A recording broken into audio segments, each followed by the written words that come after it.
करिए क्वेश्चन। तो इसमें क्या पूछ रहा है, अब कैसा पूछेगा, तो national Ganga river basin authority की प्रमुख विशेषताएं। अब विशेषता में क्या है कि नदी बेसिन योजना एवं प्रबंधन की इकाई है, कि यह राष्ट्रीय स्तर पर नदी संरक्षण प्रयासों की अगुवाई करता है। एनजीआरबीए मतलब यही अथॉरिटी का अध्यक्ष चक्रानुक्रमिक आधार पर उन राज्यों के मुख्यमंत्रियों में से एक होता है जिनसे होकर गंगा नदी बहती। ठीक है, तो अब आपको इसमें से ध्यान रखना है कि ये क्या होता है, तो थोड़ा सा इसको आपने देख लिया। बाकी करंट अफेयर में फोकस रहना कि अगर कोई अथॉरिटी आती है तो उसके बारे में हम क्या क्या पढ़ सकते हैं, कि अध्यक्ष के बारे में पूछ सकता है। ठीक, मान लो कोई अथॉरिटी है तो यूपीएससी ने स्ट्रक्चर दे दिया आपको कि हम ऐसे प्रश्न पूछते हैं कि उसने वो क्या पूछेगा। मान लो कोई और अथॉरिटी के बारे में पूछ लेगा तो उसमें आपको ध्यान क्या रखना है कि मान लो नदी से संबंधित है तो उस नदी के बारे में देख लेना कि योजना प्रबंधन की इकाई है क्या, नदी बेसिन योजना एवं प्रबंधन इकाई।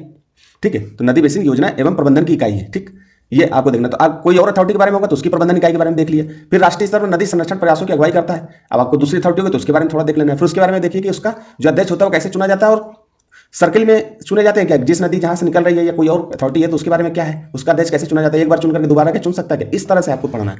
ठीक है, तो ये आपको स्ट्रक्चर बता के चला गया। तो अब अगली बार कोई भी अथॉरिटी आएगी तो आपको स्ट्रक्चर ध्यान रखना कि अगली बार यूपीएससी ऐसे स्ट्रक्चर से संबंधित अथॉरिटी संबंधित प्रश्न पूछ सकता है। ठीक है, जैसे ग्रीन ट्रिब्यूनल आता है, एनजीटी जिसको हम बोलते हैं, नेशनल ग्रीन ट्रिब्यूनल।